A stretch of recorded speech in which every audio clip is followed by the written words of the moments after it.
बंधुगण नमस्कार। मु सुकलाल मारांडी मासारमी राज्य सभापति तथा मयूरभंज माटीर जड़े पुओ। बंधुगण मयूरभंज ओडिशार द्वितीय एम्स प्रतिष्ठा दाबी में आमर पदयात्रा 3 दिन में पहुँची। मो सहित पदयात्रा सामिल अच्छा आमर लक्ष्मीकांत बास्के बाबू, शंकर बास्के, टीका बादल मारांडी, रणजीत मुर्मू एवं किरण मारांडी। आमर 6 जणिया प्रतिनिधि दल आम चलीचु। वर्षा झमझम होची टिके बाधा सृष्टि होची। तापर भी ता सत्ते भी आम जो जोता पिंधिलु से जोतार पानी पशिक आम गोड़ फसका हो गला। बहुत पेन कर भी आम चलवा जारी रखीचु कारण आम मयूरभंज एम्स प्रतिष्ठा बहुत जरूरी। जदि मयूरभंज प्रतिष्ठा न हुए ताहले आउ केबे हेई परिबो नाही कारण सेंट्रल गवर्नमेंट रो द्वितीय एम्स ओडिशा रे प्रतिष्ठा हेबार अछि। आउ सेटा एपर्यंत सेंट्रल गवर्नमेंट प्रपोजल दे ना जे कौटी हेबो बोली।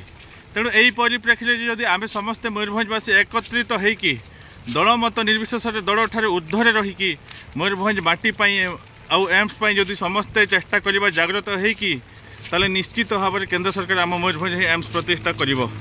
तेणु समस्त छात्र समाज, युव समाज और सचेतन नागरिक समाज को मु निवेदन करी आपण माने रिएक्शन दिंतु। आउ एम्स प्रतिष्ठा बहुत जरूरी बोली मयूरभंज समस्ते प्रतिक्रियाशील हुंतु एवं समस्त राजनैतिक दल राजनैतिक संगठन को मु निवेदन करी आपण माने यही लड़े यहाँ हूँ माटीर लड़े दलर ऊर्ध्वर रहीकि केमिति एकत्रित होइकि मयूरभंज रे आमर एम्स प्रतिष्ठा हो पार एवं आमर लोक माने उत्तम स्वास्थ्य सेवा विश्वस्तरीय स्वास्थ्य सेवा पाइपर से समस्ते टिके चिंता करवा।